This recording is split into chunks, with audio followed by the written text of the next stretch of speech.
News top 9ಗೆ ಸ್ವಾಗತ. ನಾನು ನಿಶಾ. ನಾಳೆಯಿಂದ ನೈಟ್ ಕರ್ಫ್ಯೂ ಜಾರಿಗೆ ಬೆಂಗಳೂರಲ್ಲಿ ಹೇಗಿದೆ ಸಿದ್ಧತೆ? ಟಫ್ ರೂಲ್ಸ್ ಮರುಪರಿಶೀಲಿಸುವ ಬಗ್ಗೆ ಸಿಎಂ ಹೇಳಿದ್ದೇನು? ಯುವಕನಿಗೆ ಬೆಂಕಿ ಹಚ್ಚಿ ಕಿಡಿಗೇಡಿಗಳು ಅಟ್ಟಹಾಸ ಮೆರೆದಿದ್ದೆಲ್ಲಿ? ಇವೆಲ್ಲವನ್ನ ನೋಡೋಣ ನ್ಯೂಸ್ ಟಾಪ್ 9ನಲ್ಲಿ. ನೈಟ್ ಕರ್ಫ್ಯೂ ವಾಪಸ್ ಇಲ್ಲ ಅಂತ ಸಿಎಂ ಸ್ಪಷ್ಟ ಸಂದೇಶ ನೀಡಿದ್ದೇಗೆ? ನಾಳೆಯಿಂದ ಬೆಂಗಳೂರಿನಲ್ಲಿ ಖಾಕಿ ಹದ್ದಿನ ಕಣ್ಣು ಇಡೋದೇಗೆ? ಯುವಕನಿಗೆ ಬೆಂಕಿ ಹಚ್ಚಿ ಕಿಡಿಗೇಡಿಗಳು ಅಟ್ಟಹಾಸ ಮೆರೆದಿದ್ದೇಗೆ? ನೋಡೋಣ ಬೆಂಗಳೂರು ನ್ಯೂಸ್ ಟಾಪ್ 9ನಲ್ಲಿ.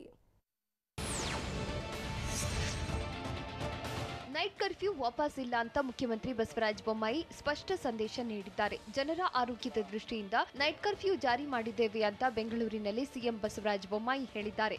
ವ್ಯಾಪಾರ ವಹಿವಾಟು ನಡೆಯಬೇಕೆಂದು ನಮಗೂ ಇದೆ, ಕೊರೋನಾ ನಿಯಮ ಪಾಲಿಸಿ ವ್ಯಾಪಾರ ಮಾಡಿಕೊಳ್ಳಲಿ ಎಂದು ಸಿಎಂ ತಿಳಿಸಿದ್ದಾರೆ. ಕೊರೋನಾ ನಿಯಂತ್ರಣಕ್ಕೆ ರಾಜ್ಯ ಸರ್ಕಾರ ಕಟ್ಟುನಿಟ್ಟಿನ ಕ್ರಮಗಳನ್ನು ಜಾರಿಗೆ ತಂದಿದ್ದು, ನಾಳೆಯಿಂದ ನೈಟ್ ಕರ್ಫ್ಯೂ ಜಾರಿಗೆ ಬರಲಿದೆ. ಕಟ್ಟುನಿಟ್ಟಿನ ಭದ್ರತೆ ಬಗ್ಗೆ ಕಮಲ್ ಪಂತ್ ಸ್ಪಷ್ಟನೆ ನೀಡಿದ್ದಾರೆ. ನಾಳೆಯಿಂದ ಬೆಂಗಳೂರಿನಲ್ಲಿ ಖಾಕಿ ಹದ್ದಿನ ಕಣ್ಣಿಡಲಿದ್ದು, ನಗರದ ಏರಿಯಾಗಳಲ್ಲಿ ಪೊಲೀಸ್ ನಾಕಾಬಂದಿ ಇರಲಿದೆ. ಸುಖಾಸುಮ್ಮನೆ ಓಡಾಡೋಕೆ ಬಿಡೋದಿಲ್ಲ. ಏರಿಯಾಗಳಲ್ಲಿ ಪೊಲೀಸ್ ರೌಂಡ್ಸ್ ಇರುತ್ತೆ. ನಿಯಮ ಉಲ್ಲಂಘಿಸಿದ್ರೆ NDMA ಕೇಸ್ ಫಿಕ್ಸ್ ಮಾಡ್ತೇವೆ ಅಂತ ಕಮಲ್ ಪಂತ್ ತಿಳಿಸಿದ್ದಾರೆ. ನೈಟ್ ಕರ್ಫ್ಯೂ ವೇಳೆ ತುರ್ತು ಸೇವೆಗಳ ಸಂಚಾರಕ್ಕೆ ಯಾವುದೇ ಅಡ್ಡಿ ಇರೋದಿಲ್ಲ. ಆಸ್ಪತ್ರೆಗೆ ಹೋಗುವವರು ದಾಖಲೆ ತೋರಿಸಬೇಕು ಅಂತ ನಗರ ಪೊಲೀಸ್ ಆಯುಕ್ತ ಕಮಲ್ ಪಂತ್ ತಿಳಿಸಿದ್ದಾರೆ. ಬಸ್, ರೈಲು, ವಿಮಾನ ಪ್ರಯಾಣಿಕರು ಟಿಕೆಟ್ ತೋರಿಸಿ ಓಡಾಡಬಹುದು. ಇಂದಿರಾನಗರ, ಕೋರಮಂಗಲ, MG ರಸ್ತೆ, ಬ್ರಿಗೇಡ್ ರಸ್ತೆಯಲ್ಲಿ ಜನ ಸೇರುವುದಕ್ಕೆ ಬಿಡುವುದಿಲ್ಲ. CCTV ಸೇರಿ ಅಗತ್ಯ ಬಂದೋಬಸ್ತ್ ಮಾಡಲಾಗಿದೆ ಎಂದು ಕಮಲ್ ಪಂತ್ ಹೇಳಿದ್ದಾರೆ. ನಾಳೆಯಿಂದ ನೈಟ್ ಕರ್ಫ್ಯೂ ಜಾರಿಯಾಗ್ತಿದ್ದು, BBMP ಅಲರ್ಟ್ ಆಗಿದೆ. ಬೆಂಗಳೂರು ನಗರದಲ್ಲಿ ಟೈಟ್ ರೂಲ್ಸ್ ಜಾರಿಗೆ ಪಾಲಿಕೆ ಪ್ಲಾನ್ ಮಾಡಿದೆ. ಸರ್ಕಾರದ ಆದೇಶದಂತೆ ನಗರದಲ್ಲಿ ಕಟ್ಟುನಿಟ್ಟಿನ ಕ್ರಮ ಕೈಗೊಳ್ಳುತ್ತೇವೆ ಅಂತ BBMP ಮುಖ್ಯ ಆಯುಕ್ತ ಗೌರವ್ ಗುಪ್ತಾ ಹೇಳಿದ್ದಾರೆ. ಟಫ್ ರೂಲ್ಸ್ ಪಾಲನೆಗಾಗಿ ಅಧಿಕಾರಿಗಳು ಅಲರ್ಟ್ ಆಗಿದ್ದು, ನೈಟ್ ಕರ್ಫ್ಯೂ ಯಶಸ್ವಿಗೆ ಪೊಲೀಸರ ಜೊತೆ ಕೆಲಸ ಮಾಡ್ತೇವೆ. ನಗರಕ್ಕೆ ತೊಂದರೆಯಾಗದಂತೆ ಎಚ್ಚರಿಕೆ ವಹಿಸಲಾಗುತ್ತೆ ಎಂದು ಗೌರವ್ ಗುಪ್ತಾ ತಿಳಿಸಿದ್ದಾರೆ.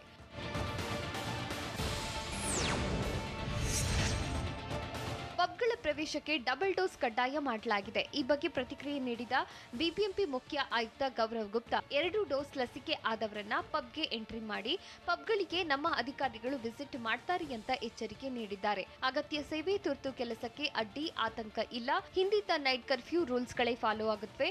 ನಗರಕ್ಕೆ ತೊಂದರೆ ಆಗದಂತೆ ಎಚ್ಚರಿಕೆ ವಹಿಸಲಾಗುತ್ತೆ ಅಂತ ಗೌರವ್ ಗುಪ್ತಾ ತಿಳಿಸಿದ್ದಾರೆ.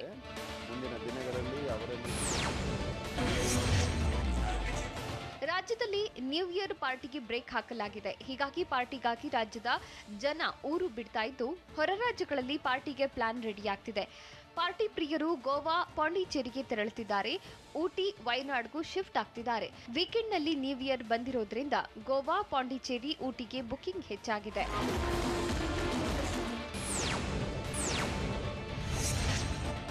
BMTC ಎಲೆಕ್ಟ್ರಿಕ್ ಬಸ್ ಹಾಗೂ BS6 ಇಂಜಿನ್ನ ಡೀಸೆಲ್ ಬಸ್ಗಳಿಗೆ ಮುಖ್ಯಮಂತ್ರಿ ಬಸವರಾಜ ಬೊಮ್ಮಾಯಿ ಗ್ರೀನ್ ಸಿಗ್ನಲ್ ಕೊಟ್ಟಿದ್ದಾರೆ. ವಿಧಾನಸೌಧದಲ್ಲಿ ಬಸ್ಗಳಿಗೆ ಸಿಎಂ ಚಾಲನೆ ನೀಡಿದ್ರು. ಇದೇ ವೇಳೆ ನೂತನ ಎಲೆಕ್ಟ್ರಿಕ್ ಬಸ್ನಲ್ಲಿ ಸಿಎಂ ಬೊಮ್ಮಾಯಿ, ಸಚಿವರಾದ ಶ್ರೀರಾಮುಲು, ST ಸೋಮಶೇಖರ್ ಸಂಚಾರ ಮಾಡಿದ್ರು. ಕಾರ್ಯಕ್ರಮದಲ್ಲಿ ಮಾತನಾಡಿದ ಸಿಎಂ, ಸಾರಿಗೆ ಇಲಾಖೆಯಲ್ಲಿ ಆದಾಯ ಸೋರಿಕೆಯಾಗ್ತಿರುವುದನ್ನು ತಡೆಯಬೇಕು ಅಂತ ಅಧಿಕಾರಿಗಳಿಗೆ ಎಚ್ಚರಿಕೆ ನೀಡಿದ್ರು. ನೀವೇ ನಿಮ್ಮ ಸಂಸ್ಥೆಯನ್ನ ಆರ್ಥಿಕವಾಗಿ ಸದೃಢಗೊಳಿಸಬೇಕು. ಹೊಸ ಚಿಂತನೆಯನ್ನ ಮಾಡಿ, ಹಳೆಯದನ್ನ ಬಿಟ್ಟು ಬಿಡಿ. BMTCಗೆ ಒಂದು ಹೊಸ ವಿನ್ಯಾಸ ಕೊಡಿ ಎಂದು ಸಲಹೆ ಕೊಟ್ಟರು. ಪ್ರತಿಭಟನೆ ನಡೆಸಿ ಸರ್ಕಾರಕ್ಕೆ ಮುಜುಗರ ತರಬಾರದು ಅಂತ ಸಾರಿಗೆ ನೌಕರರ ಬಳಿ ಸಚಿವ B ಶ್ರೀರಾಮುಲು ಮನವಿ ಮಾಡಿದ್ದಾರೆ. ಯಾರಿಗೆ ಕಷ್ಟ ಇರಲ್ಲ, ಎಲ್ಲರಿಗೂ ಕಷ್ಟ ಇದೆ, ಇಲ್ಲ ಅನ್ನಲ್ಲ.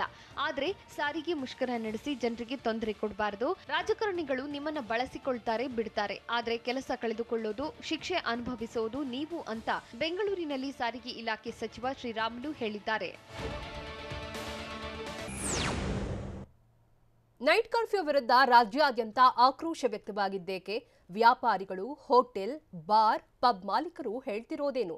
ರಾಜಕಾರಣಿಗಳ ವಿರುದ್ಧವೇ ನಿರ್ದೇಶಕ ಪ್ರೇಮ್ ಗರಂ ಆಗಿದ್ದೇಕೆ? ನೋಡೋಣ ಕರ್ಫ್ಯೂ ಕಡಿವಾಣ ನ್ಯೂಸ್ ಟಾಪ್ 9ನಲ್ಲಿ.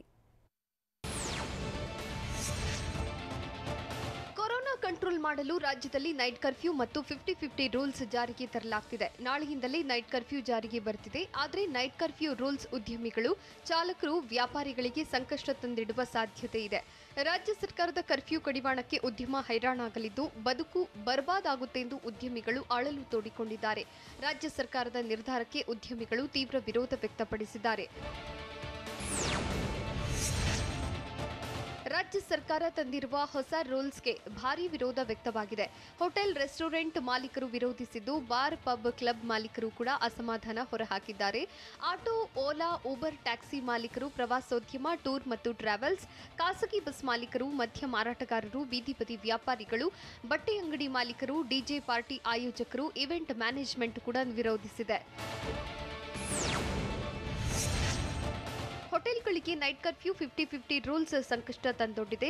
ಸರ್ಕಾರದ ನಿರ್ಧಾರಕ್ಕೆ ಹೋಟೆಲ್ ಉದ್ಯಮ ವಿರೋಧಿಸಿದ್ದು, ನೈಟ್ ಕರ್ಫ್ಯೂ ನಿರ್ಧಾರ ಮರುಪರಿಶೀಲನೆಗೆ ಹೋಟೆಲ್ ಮಾಲೀಕರು ಆಗ್ರಹಿಸಿದ್ದಾರೆ. ಗ್ರಾಹಕರು ಊಟಕ್ಕೆ ಬರೋದೇ ರಾತ್ರಿ 9 ಗಂಟೆ ನಂತರ 9:30ಕ್ಕೆ ಲಾಸ್ಟ್ ಸರ್ವಿಸ್ ಅಂದ್ರೆ ಗ್ರಾಹಕರು ಬರ್ತಾರಾ ಅಂತ ಹೋಟೆಲ್ ಮಾಲೀಕರು ಪ್ರಶ್ನಿಸಿದ್ದಾರೆ. ಅಲ್ಲದೆ ನ್ಯೂ ಇಯರ್ ಸಮಯದಲ್ಲಿ 30% ರಿಂದ 40% ನಷ್ಟವಾಗುತ್ತೆ ಎಂದಿದ್ದಾರೆ. ರಾತ್ರಿ 10 ಗಂಟೆ ನಂತರ ಕೇವಲ ಪಾರ್ಸಲ್ ನೀಡಕ್ಕಾಗಲ್ಲ, ಪಾರ್ಸಲ್ ನಂಬಿಕೊಂಡು ವ್ಯಾಪಾರ ವ್ಯವಹಾರ ಕಷ್ಟ ಅಂತ ಹೋಟೆಲ್ ಮಾಲೀಕರು ಅಳಲು ತೋಡಿಕೊಂಡಿದ್ದಾರೆ. ಬೆಂಗಳೂರಿನಲ್ಲಿ ಅಂದಾಜು 24,000 ಹೋಟೆಲ್ಗಳಿವೆ. 3,500 ವಿತ್ ಲಾಡ್ಜಿಂಗ್, 65 ಸ್ಟಾರ್ ಹೋಟೆಲ್ಗಳಿವೆ. ರಾಜ್ಯದಲ್ಲಿ ಸುಮಾರು 65,000 ಹೋಟೆಲ್ಗಳಿವೆ. ನೈಟ್ ಕರ್ಫ್ಯೂ ಆದರೆ ಬೆಂಗಳೂರಿನಲ್ಲಿ ಸಾಮಾನ್ಯ ದಿನಗಳಲ್ಲಿ ಸುಮಾರು 5 ಕೋಟಿ ನಷ್ಟವಾಗಲಿದೆ. ಡಿಸೆಂಬರ್ 31 ಮತ್ತು ಜನವರಿ 1ರಂದು ಬೆಂಗಳೂರಲ್ಲಿ 250 ಕೋಟಿ, ರಾಜ್ಯದಾದ್ಯಂತ 550 ರಿಂದ 600 ಕೋಟಿ ವ್ಯವಹಾರ ನಡೆಯುತ್ತಿತ್ತು. ಆದರೆ ನೈಟ್ ಕರ್ಫ್ಯೂ ಬಂದ್ರೆ ಅಷ್ಟು ವ್ಯವಹಾರಕ್ಕೆ ಹೊಡೆತ ಬೀಳಲಿದೆ. ಹೀಗಾಗಿ ನೈಟ್ ಕರ್ಫ್ಯೂಗೆ ಹೋಟೆಲ್ ಮಾಲೀಕರು ವಿರೋಧಿಸಿದ್ದಾರೆ. ಪಬ್ ಮತ್ತು ಬಾರ್ಗಳಲ್ಲೂ ಹೊಸ ರೂಲ್ಸ್ ರಗಳೆ ತಂದೊಡ್ಡಿದೆ. ಹೊಸ ವರ್ಷ ಲಾಭದ ಕನಸು ಕಂಡವರಿಗೆ ಸರ್ಕಾರ ಶಾಕ್ ಕೊಟ್ಟಿದ್ದು, ನೈಟ್ ಕರ್ಫ್ಯೂ ರೂಲ್ಸ್ನಿಂದ ಮಾಲೀಕರಿಗೆ ಸಂಕಷ್ಟ ಎದುರಾಗಿದೆ. ಬಾರ್ಗೆ ಜನ ಬರೋದು ಸಂಜೆ 7 ರಿಂದ 8 ಗಂಟೆ ನಂತರ. 9 ಗಂಟೆಗೆ ಬರೋರಿಗೆ 30 ನಿಮಿಷದ ಸಮಯ ಕಷ್ಟವಾಗಿದೆ. ಹೀಗಾಗಿ ಗ್ರಾಹಕರು ಪಬ್, ಬಾರ್ಗಳಿಗೆ ಬರೋದಿಲ್ಲ. ಸರ್ಕಾರದ ರೂಲ್ಸ್ನಿಂದ 30% ರಿಂದ 40% ನಷ್ಟವಾಗುತ್ತೆ ಅಂತ ಮತ್ತಷ್ಟು ಸಮಯ ವಿಸ್ತರಣೆಗೆ ಪಬ್ ಅಂಡ್ ಬಾರ್ ಮಾಲೀಕರು ಆಗ್ರಹಿಸಿದ್ದಾರೆ. ಹೊಸ ವರ್ಷಾಚರಣೆಗೆ ಸಿದ್ಧತೆ ಆರಂಭಿಸಿದ ಪಬ್, ಬಾರ್ ಅಂಡ್ ರೆಸ್ಟೋರೆಂಟ್ಗೆ ಸರ್ಕಾರದ ನಿರ್ಧಾರದಿಂದ ಭಾರೀ ಸಂಕಷ್ಟ ಎದುರಾಗಿದೆ. ಕೊನೆ ಗಳಿಗೆಯಲ್ಲಿ ರೂಲ್ಸ್ ತಂದಿದ್ದಾರೆ ಅಂತ ಪಬ್, ಬಾರ್ ಮಾಲೀಕರು ಅಳಲು ತೋಡಿಕೊಂಡಿದ್ದಾರೆ. 50% ಆದೇಶದಿಂದ ಮತ್ತಷ್ಟು ನಷ್ಟ ಆಗುತ್ತೆ. ಪಬ್ ಮತ್ತು ಬಾರ್ಗಳಲ್ಲಿ ಕೆಲಸ ಮಾಡುವವರಿಗೆ ಕಷ್ಟ. ಈ ವರ್ಷದ ಆಚರಣೆಗೆ ತುಂಬಾ ನಿರೀಕ್ಷೆ ಇತ್ತು. 50-50 ರೂಲ್ಸ್ನಿಂದ ಕೊರೋನಾ ಹರಡಲ್ವಾ ಅಂತ ಪಬ್ ಮಾಲೀಕರು ಪ್ರಶ್ನಿಸಿದ್ದಾರೆ. ಕೊರೋನಾ ನಿಯಂತ್ರಣಕ್ಕೆ ರಾಜ್ಯ ಸರ್ಕಾರ ಬಿಗಿ ನಿಯಮಗಳನ್ನು ತಂದಿದೆ. ಆದರೆ ಸರ್ಕಾರದ ರೂಲ್ಸ್ ಬೀದಿ ಬದಿ ವ್ಯಾಪಾರಕ್ಕೆ ಶಾಕ್ ಕೊಟ್ಟಿದೆ. ನೈಟ್ ಕರ್ಫ್ಯೂನಿಂದ ಬೀದಿ ಬದಿ ವ್ಯಾಪಾರಕ್ಕೆ ಹೊಡೆತ ಬೀಳಲಿದ್ದು, ರಾತ್ರಿ 10 ಗಂಟೆ ನಂತರ ವ್ಯಾಪಾರ ಬಂದ್ ಮಾಡಬೇಕಾಗಿದೆ. ನಿಗದಿತ ಅವಧಿಯಲ್ಲಿ ವ್ಯಾಪಾರ ಮಾಡಬೇಕಿದ್ದು, ವ್ಯಾಪಾರಿಗಳಿಗೆ ಲಾಭದ ನಿರೀಕ್ಷೆ ಕನಸಿನ ಮಾತು. ಬೀದಿ ಬದಿ ರಾತ್ರಿ 8 ರಿಂದ 11 ಗಂಟೆವರೆಗೆ ವ್ಯಾಪಾರ ಹೆಚ್ಚು. ಆದರೆ ನೈಟ್ ಕರ್ಫ್ಯೂನಿಂದ ಗ್ರಾಹಕರಿಲ್ಲದೆ ಬೀದಿ ಬದಿ ವ್ಯಾಪಾರ ಕಷ್ಟ ಎನ್ನುವಂತಾಗಿದೆ.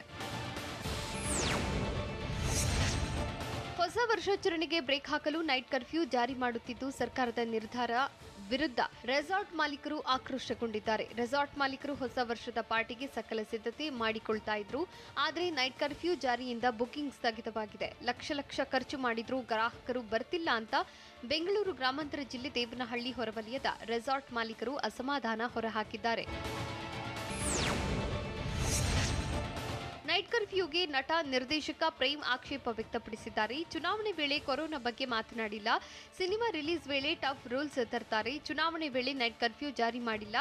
ಬೇಕು ಅಂತಲೇ ಇಂತಹ ನಿರ್ಧಾರ ಮಾಡಿದ್ದಾರೆ ಅಂತ ಜೋಗಿ ಪ್ರೇಮ್ ಹೇಳಿದ್ದಾರೆ. ಅಲ್ಲದೆ ಸರ್ಕಾರ ನಮ್ಮ ಹೊಟ್ಟೆ ಮೇಲೆ ಹೊಡೆಯುತ್ತಿದೆ, ಇದು ಒಳ್ಳೆ ಸಂದೇಶವಲ್ಲ ಎಂದು ಶಿವಮೊಗ್ಗದಲ್ಲಿ ಪ್ರೇಮ್ ಆಕ್ಷೇಪ ವ್ಯಕ್ತಪಡಿಸಿದ್ದಾರೆ. ಕರ್ನಾಟಕ ಬಂದ್ಗೆ ಪರ ವಿರೋಧ ವ್ಯಕ್ತವಾಗ್ತಿರೋದೇಕೆ? ಬಂದ್ಗೆ ಬೆಂಬಲಿಸುವಂತೆ ಇಂದು ವಾಟಾಳ್ ಧರಣಿ ಹೇಗಿರಲಿದೆ? ಎಂಇಎಸ್ನವರು ಕಲ್ಲೆಸೆದ್ರೆ ನಾವು ಬಾಂಬ್ ಹಾಕ್ತೇವೆ ಅಂತ ಹೇಳಿದ್ಯಾರು? ನೋಡೋಣ ಬಂದ್ ಬಡಿದಾಟ ನ್ಯೂಸ್ ಟಾಪ್ 9 ನಲ್ಲಿ.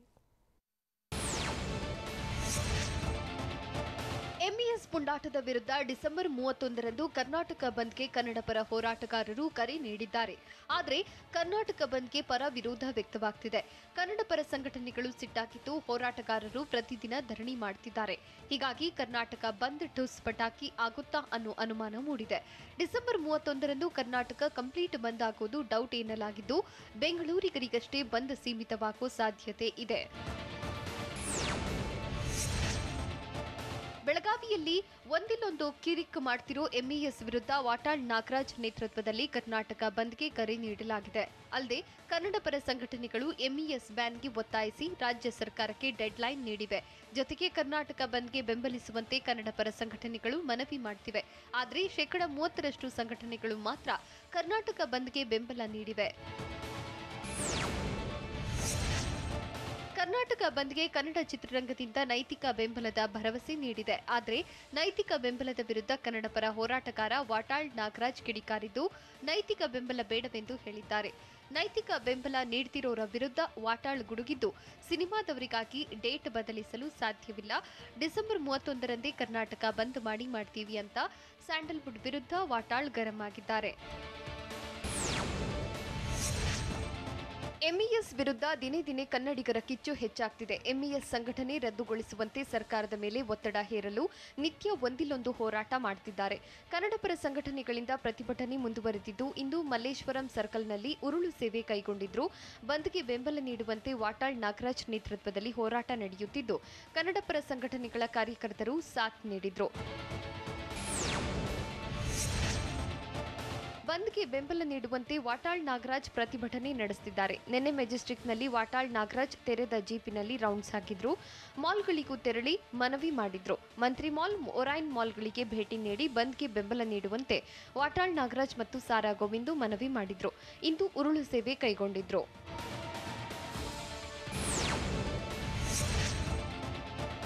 ಎಂಇಎಸ್ ವಿರುದ್ಧ ನಟ ನಿರ್ದೇಶಕ ಪ್ರೇಮ್ ಆಕ್ರೋಶ ಹೊರಹಾಕಿದ್ದಾರೆ. ನಮ್ಮ ತಾಯಿಗೆ ನೋವಾದ್ರೆ ಸುಮ್ಮನೆ ಕೂರಲು ಆಗಲ್ಲ. ಎಂಇಎಸ್ನವರು ಕಲ್ಲು ಎಸೆದ್ರೆ ನಾವು ಬಾಂಬ್ ಹಾಕ್ತೇವೆ ಅಂತ ಎಂಇಎಸ್ ಶಿವಸೇನೆ ವಿರುದ್ಧ ನಿರ್ದೇಶಕ ಪ್ರೇಮ್ ಕಿಡಿಕಾರಿದ್ದಾರೆ. ನೆಲ, ಜಲ, ಭಾಷೆ ವಿಚಾರಕ್ಕೆ ಬಂದಾಗ ಒಟ್ಟಾಗಿ ಹೋರಾಟ ಮಾಡುವುದಾಗಿ ಶಿವಮೊಗ್ಗದಲ್ಲಿ ಪ್ರೇಮ್ ತಿಳಿಸಿದ್ದಾರೆ. ಆದರೆ ಡಿಸೆಂಬರ್ 31ರಂದು ಬಂದ್ ಬಗ್ಗೆ ಪ್ರತಿಕ್ರಿಯೆ ನೀಡದೆ ಜಾಣ್ಮೆ ಪ್ರದರ್ಶನ ಮಾಡಿದ್ದಾರೆ. ಬೆಳಗಾವಿಯಲ್ಲಿ ಕಿರಿಕ್ ಮಾಡಿರೋ ಎಂಇಎಸ್ ನಿಷೇಧಕ್ಕೆ ಆಗ್ರಹಿಸಿ ಕರ್ನಾಟಕ ಬಂದ್ಗೆ ಕರೆ ನೀಡಲಾಗಿದೆ. ಆದರೆ ಬಂದ್ಗೆ ಬೆಳಗಾವಿಯಲ್ಲಿ ಕೆಲ ಸಂಘಟನೆಗಳು ಬೆಂಬಲ ನೀಡಿಲ್ಲ. ಬಂದ್ ಬೆಂಬಲಿಸದಿರಲು ಬೆಳಗಾವಿ ಜಿಲ್ಲಾ ಕನ್ನಡ ಸಂಘಟನೆಗಳ ಕ್ರಿಯಾ ಸಮಿತಿ ನಿರ್ಧಾರ ಮಾಡಿದೆ. ಈ ಸಂಬಂಧ ನಾಳೆ ಬೆಳಗಾವಿ ಜಿಲ್ಲಾ ಕನ್ನಡ ಪರ ಸಂಘಟನೆಗಳು ಸಭೆ ನಡೆಸಲು ತೀರ್ಮಾನಿಸಿವೆ. ಬಂದ್ಗೆ ಕರೆ ಕೊಟ್ಟಿರೋ ವಾಟಾಳ್ ನಾಗರಾಜ್ ನಿರ್ಧಾರಕ್ಕೆ ಅಶೋಕ್ ಚಂದರಗಿ ಅಸಮಾಧಾನ ಹೊರಹಾಕಿದ್ದಾರೆ. ವಾಟಾಳ್ ನಾಗರಾಜ್ ಬೆಂಗಳೂರಿನಲ್ಲಿ ಕುಳಿತು ಕರ್ನಾಟಕ ಬಂದ್ ಅಂದ್ರೆ ಹೇಗೆ ಅಂತ ಅಶೋಕ್ ಚಂದರಗಿ ಪ್ರಶ್ನಿಸಿದ್ದಾರೆ. ಬಂದ್ನಿಂದ ಜನಸಾಮಾನ್ಯರಿಗೆ ತೊಂದರೆಯಾಗುತ್ತೆ. ಕೋವಿಡ್ನಿಂದ ಜನರು ಆರ್ಥಿಕ ಸಂಕಷ್ಟದಲ್ಲಿದ್ದಾರೆ. ಹೊಸ ವರ್ಷದ ಹಿಂದಿನ ದಿನ ಬಂದ್ ಮಾಡಿದ್ರೆ ವ್ಯಾಪಾರ ವಹಿವಾಟಿಗೆ ತೊಂದರೆಯಾಗುತ್ತೆ. ಹೀಗಾಗಿ ನಾವು ಕರ್ನಾಟಕ ಬಂದ್ ನಿರ್ಧಾರ ಒಪ್ಪೋದಿಲ್ಲ ಅಂತ ಬೆಳಗಾವಿ ಜಿಲ್ಲಾ ಕನ್ನಡ ಸಂಘಟನೆಗಳ ಕ್ರಿಯಾ ಸಮಿತಿ ಅಧ್ಯಕ್ಷ ಅಶೋಕ್ ಚಂದರಗಿ ಹೇಳಿದ್ದಾರೆ. ಬೆಳಗಾವಿಯಲ್ಲಿ ಕರ್ನಾಟಕ ಬಂದ್ಗೆ ಕರ್ನಾಟಕ ರಕ್ಷಣಾ ವೇದಿಕೆ, ಪ್ರವೀಣ್ ಶೆಟ್ಟಿ ಬಣ ಸೇರಿದಂತೆ ಕೆಲ ಸಂಘಟನೆಗಳು ಮಾತ್ರ ಬೆಂಬಲ ನೀಡಿವೆ. ಉಳಿದಂತೆ ಹಲವು ಸಂಘಟನೆಗಳು ಬಂದ್ ಬೆಂಬಲಿಸದಿರಲು ತೀರ್ಮಾನಿಸಿವೆ. ಹೊಸ ವರ್ಷದ ಹಿಂದಿನ ದಿನ ಬಂದ್ಗೆ ಕರೆ ಕೊಟ್ಟಿರೋದ್ರಿಂದ ಹಾಗೂ ವಾಟಾಳ್ ನಾಗರಾಜ್ ತಮ್ಮನ್ನು ಸಂಪರ್ಕಿಸದೆ ಬಂದ್ಗೆ ಕರೆ ಕೊಟ್ಟಿದ್ದಾರೆ ಅಂತ ಬಂದ್ ಬೆಂಬಲಿಸದಿರಲು ನಿರ್ಧರಿಸಿದ್ದಾರೆ. ಈ ಬಗ್ಗೆ ನಾಳೆ ಮಹತ್ವದ ಸಭೆ ನಡೆಯಲಿದೆ. ಪರಿಷತ್ ಫೈಟ್ ಬಳಿಕ ರಾಜ್ಯಾದ್ಯಂತ ಲೋಕಲ್ ಕದನ. ಮತಗಟ್ಟೆ ಬಳಿಗೆ ಕಾಂಗ್ರೆಸ್ ಜೆಡಿಎಸ್ ಸದಸ್ಯರು ಮಾರಾಮಾರಿ ಮಾಡಿದ್ದೇಕೆ? ಮತದಾನ ನಿಲ್ಲಿಸಲು ಮನವಿ ಮಾಡಿದ್ದೆಲ್ಲಿ? ನೋಡೋಣ ಲೋಕಲ್ ವಾರ್ ನ್ಯೂಸ್ ಟಾಪ್ 9ನಲ್ಲಿ. ವಿಧಾನ ಪರಿಷತ್ ಚುನಾವಣೆ ಬಳಿಕ ರಾಜ್ಯದಲ್ಲಿ ಇಂದು ಲೋಕಲ್ ಫೈಟ್ ನಡೆಯುತ್ತಿದೆ. ಅವಧಿ ಪೂರ್ಣಗೊಂಡ ಸ್ಥಳೀಯ ಸಂಸ್ಥೆಗಳಿಗೆ ಮತದಾನ ನಡೆಯುತ್ತಿದೆ. 5 ನಗರಸಭೆ, 9 ಪುರಸಭೆ, 34 ಪಟ್ಟಣ ಪಂಚಾಯಿತಿ ಸೇರಿದಂತೆ ಒಟ್ಟು 1185 ವಾರ್ಡ್ಗಳಿಗೆ ಇಂದು ಮತದಾನ ಪ್ರಕ್ರಿಯೆ ನಡೆಯುತ್ತಿದ್ದು ಡಿಸೆಂಬರ್ 30ರಂದು ಮತ ಎಣಿಕೆ ನಡೆಯಲಿದೆ.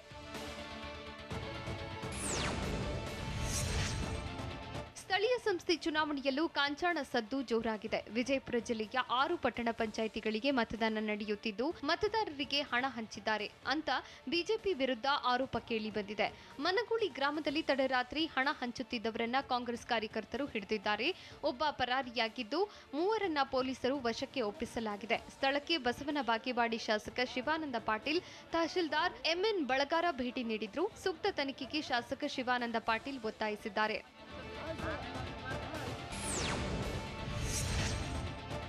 ಬೆಳಗಾವಿಯ ಯಕ್ಷಂಬ ಪಟ್ಟಣ ಪಂಚಾಯಿತಿ ಚುನಾವಣೆ ಹುಕ್ಕೇರಿ ಕುಟುಂಬ ಮತ್ತು ಜೊಲ್ಲೆ ದಂಪತಿಗೆ ಪ್ರತಿಷ್ಠೆಯ ಕಣವಾಗಿದೆ. ಚಿಕ್ಕೋಡಿ ತಾಲೂಕಿನ ಯಕ್ಷಂಬ ಪಟ್ಟಣ ಪಂಚಾಯಿತಿ ಚುನಾವಣೆಯನ್ನ ನಾಯಕರು ಪ್ರತಿಷ್ಠೆಯಾಗಿ ಸ್ವೀಕರಿಸಿದ್ದಾರೆ. ಮಾಜಿ ಸಚಿವ ಪ್ರಕಾಶ್ ಹುಕ್ಕೇರಿ, ಶಾಸಕ ಗಣೇಶ್ ಹುಕ್ಕೇರಿ ಮತ್ತು ಸಚಿವೆ ಶಶಿಕಲಾ ಜೊಲ್ಲೆ, ಸಂಸದ ಅಣ್ಣಾ ಸಾಹೇಬ್ ಜೊಲ್ಲೆ ಯಕ್ಷಂಬ ಪಟ್ಟಣದ ನಿವಾಸಿಗಳಾಗಿದ್ದು 17 ವಾರ್ಡ್ಗಳಲ್ಲಿ ಕಾಂಗ್ರೆಸ್ ಬಿಜೆಪಿ ಮಧ್ಯೆ ನೇರ ಪೈಪೋಟಿ ನಡೆಯುತ್ತಿದೆ.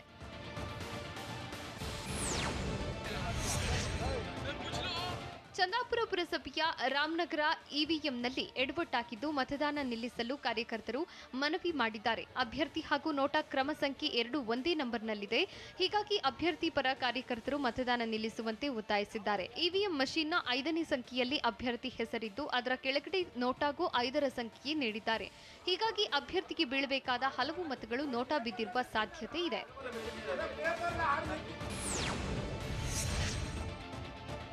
ಯಾದಗಿರಿಯ ಕೆಂಬಾವಿ ಪುರಸಭೆಗೆ ಮತದಾನ ನಡೆಯುತ್ತಿದ್ದು ಮತಗಟ್ಟೆ ಸಮೀಪ ನಿಂತು ಮುಖಂಡರು ಮತಯಾಚನೆ ಮಾಡಿದ್ದಾರೆ. 100 ಮೀಟರ್ ಒಳಗೆ ನಿಂತು ಕಾಂಗ್ರೆಸ್ ಹಾಗೂ ಬಿಜೆಪಿ ಮುಖಂಡರು ಮತಯಾಚಿಸಿದ್ದಾರೆ. ಮುಖಂಡರೇ ನಿಯಮಗಳನ್ನು ಗಾಳಿಗೆ ತೂರಿದ್ದು ಟಿವಿ9 ಕ್ಯಾಮೆರಾ ಕಂಡ ಕೂಡಲೇ ಪೊಲೀಸರು ಮುಖಂಡರನ್ನ ದೂರಕ್ಕೆ ಕಳಿಸಿದ್ದಾರೆ. ಕೆಂಬಾವಿ ಪುರಸಭೆಯ ವಾರ್ಡ್ ನಂಬರ್ 12ರ ಮತಗಟ್ಟೆಯಲ್ಲಿ ಘಟನೆ ನಡೆದಿದೆ.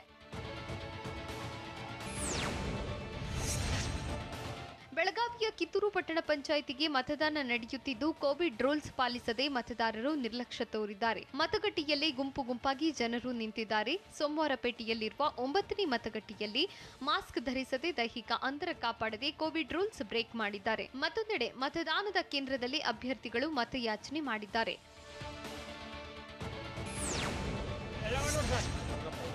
ಮತಗಟ್ಟೆಯಲ್ಲಿ ವೀಲ್ಚೇರ್ ಇಲ್ಲದೆ ವೃದ್ಧರೊಬ್ಬರು ಪರದಾಡಿದ್ದಾರೆ. ರಾಯಚೂರಿನ ಸಿರವಾರ ಪಟ್ಟಣ ಪಂಚಾಯಿತಿಗೆ ಮತದಾನ ನಡೆಯುತ್ತಿದ್ದು ಮತದಾನಕ್ಕೆ ತಾತನನ್ನ ಮೊಮ್ಮಗ ಹೆಗಲ ಮೇಲೆ ಹೊತ್ತು ತಂದಿದ್ದಾನೆ.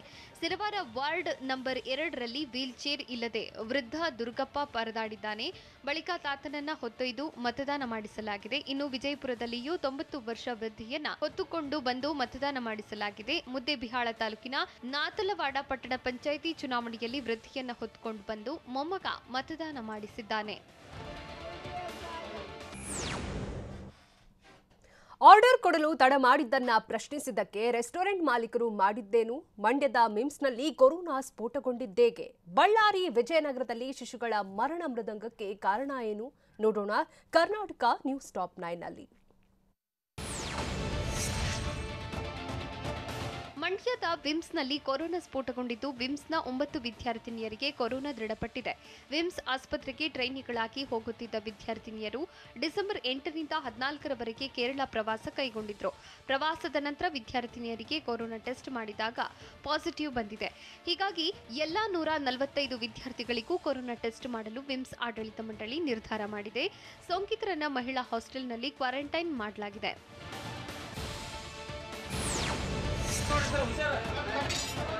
ಕೊಪ್ಪಳದಲ್ಲಿ ಗ್ಯಾಸ್ ಸೋರಿಕೆಯಿಂದ ಬೆಂಕಿ ಹೊತ್ತಿಕೊಂಡಿದ್ದು ಭಾರೀ ಅನಾಹುತ ತಪ್ಪಿದೆ. ಭಾಗ್ಯನಗರದ ಪಾಂಡುರಂಗ ಎಂಬುವವರ ಮನೆಯಲ್ಲಿ ಗ್ಯಾಸ್ ಸೋರಿಕೆಯಿಂದ ಬೆಂಕಿ ಹೊತ್ತಿಕೊಂಡಿತ್ತು. ತಕ್ಷಣ ಕುಟುಂಬಸ್ಥರು ಮನೆಯಿಂದ ಹೊರಬಂದಿದ್ದು ಸ್ಥಳೀಯರ ಸಹಾಯದಿಂದ ಬೆಂಕಿ ನಂದಿಸಿದ್ದಾರೆ. ಅದೃಷ್ಟವಶಾತ್ ಘಟನೆಯಲ್ಲಿ ಯಾವುದೇ ಅಪಾಯ ಸಂಭವಿಸಿಲ್ಲ. ಗ್ಯಾಸ್ ಪೈಪ್ ಲೂಸ್ ಕನೆಕ್ಷನ್ನಿಂದಾಗಿ ಗ್ಯಾಸ್ ಸೋರಿಕೆಯಾಗಿತ್ತು.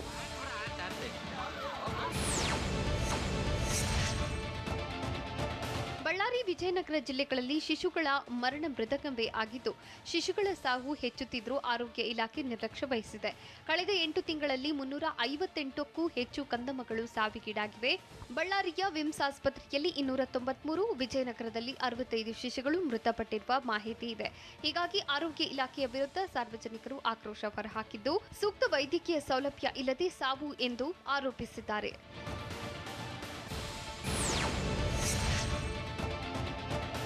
ಬಳ್ಳಾರಿ, ವಿಜಯನಗರ ಜಿಲ್ಲೆಗಳಲ್ಲಿ ಕಳೆದ 8 ತಿಂಗಳಲ್ಲಿ 358ಕ್ಕೂ ಹೆಚ್ಚು ಶಿಶುಗಳು ಸಾವಿಗೀಡಾಗಿವೆ. ಈ ಬಗ್ಗೆ ಟಿವಿ9ಗೆ ಜಿಲ್ಲಾ ಆಸ್ಪತ್ರೆಯ ತಾಯಿ ಮತ್ತು ಮಕ್ಕಳ ಘಟಕದ ವೈದ್ಯಾಧಿಕಾರಿ ಡಾಕ್ಟರ್ ಅನಿಲ್ ಕುಮಾರ್ ಪ್ರತಿಕ್ರಿಯೆ ನೀಡಿದ್ದು, ಅವಧಿಗೆ ಮುನ್ನ ಹೆರಿಗೆ, ಶಿಶುಗಳ ತೂಕ ಕಡಿಮೆ ಇರುವುದು ಹಾಗೂ ಹೆರಿಗೆ ಸಮಯದಲ್ಲಿ ಮಕ್ಕಳಿಗೆ ತೊಂದರೆಯಾಗಿ ಮೃತಪಟ್ಟಿದ್ದಾರೆ ಅಂತ ಹೇಳಿದ್ದಾರೆ. ಕೆಲ ಮಕ್ಕಳು ಸೋಂಕಿನಿಂದ, ಗರ್ಭಿಣಿಗೆ ರಕ್ತಹೀನತೆ, ಹೆರಿಗೆ ಸಮಯದಲ್ಲಿ ಬಿಪಿ ಹೆಚ್ಚಾಗುವುದು ಸೇರಿದಂತೆ ವಿವಿಧ ಕಾರಣಗಳಿಂದ ತಿಂಗಳಿಗೆ ಸರಾಸರಿ 36 ಮಕ್ಕಳು ಸಾವನ್ನಪ್ಪಿದ್ದಾರೆ.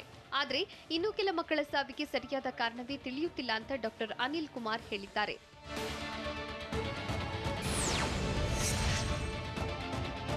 ಅಪಘಾತದಲ್ಲಿ ಮೆದುಳು ನಿಷ್ಕ್ರಿಯಗೊಂಡಿದ್ದ ಯುವಕನ ಅಂಗಾಂಗವನ್ನ ದಾನ ಮಾಡಿದ್ದು 6 ಜನರ ಬಾಳಿಗೆ ಬೆಳಕಾಗಿದ್ದಾನೆ. ಮಂಡ್ಯ ಜಿಲ್ಲೆ ಮಳವಳ್ಳಿಯ ಶರತ್ನ ಅಂಗಾಂಗವನ್ನ ಪೋಷಕರು ದಾನ ಮಾಡಿದ್ದಾರೆ. ಡಿಸೆಂಬರ್ 25ರಂದು ಮಳವಳ್ಳಿ ಬಳಿ ಸಂಭವಿಸಿದ ಅಪಘಾತದಲ್ಲಿ ಗಾಯಗೊಂಡಿದ್ದ ಶರತ್ನ ಮೆದುಳು ನಿಷ್ಕ್ರಿಯಗೊಂಡಿತ್ತು. ಹೀಗಾಗಿ ಮೈಸೂರಿನ ಅಪೋಲೋ ಆಸ್ಪತ್ರೆ ಮೂಲಕ ಮೈಸೂರು ಹಾಗೂ ಬೆಂಗಳೂರು ಆಸ್ಪತ್ರೆಗೆ ಅಂಗಾಂಗ ರವಾನೆ ಮಾಡಲಾಗಿದೆ.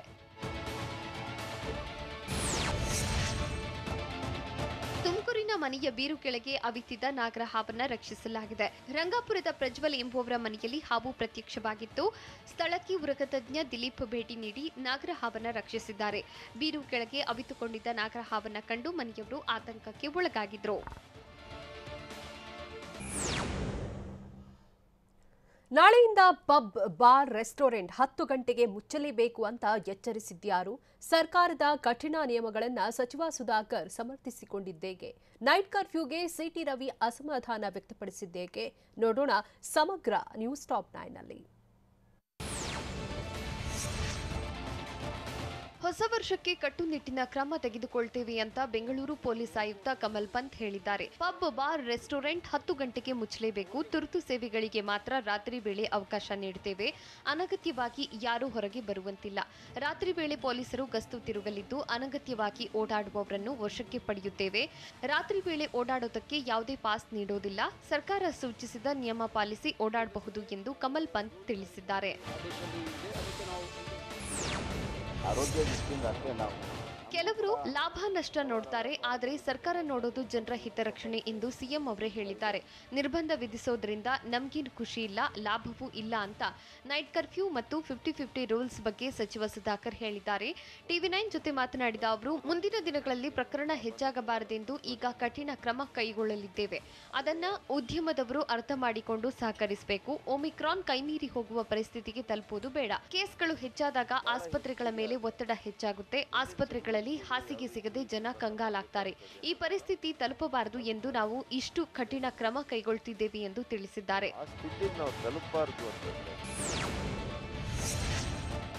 ಸರ್ಕಾರ ನೈಟ್ ಕರ್ಫ್ಯೂ ಆದೇಶಕ್ಕೆ ಬಿಜೆಪಿ ರಾಷ್ಟ್ರೀಯ ಪ್ರಧಾನ ಕಾರ್ಯದರ್ಶಿ ಸಿಟಿ ರವಿ ಅಸಮಾಧಾನ ವ್ಯಕ್ತಪಡಿಸಿದ್ದಾರೆ. ನಮ್ಮದೇ ಸರ್ಕಾರದ ಆದೇಶವನ್ನ ಸರಿ ತಪ್ಪು ಎಂದು ವ್ಯಾಖ್ಯಾನ ಮಾಡೋಕ್ಕಾಗಲ್ಲ.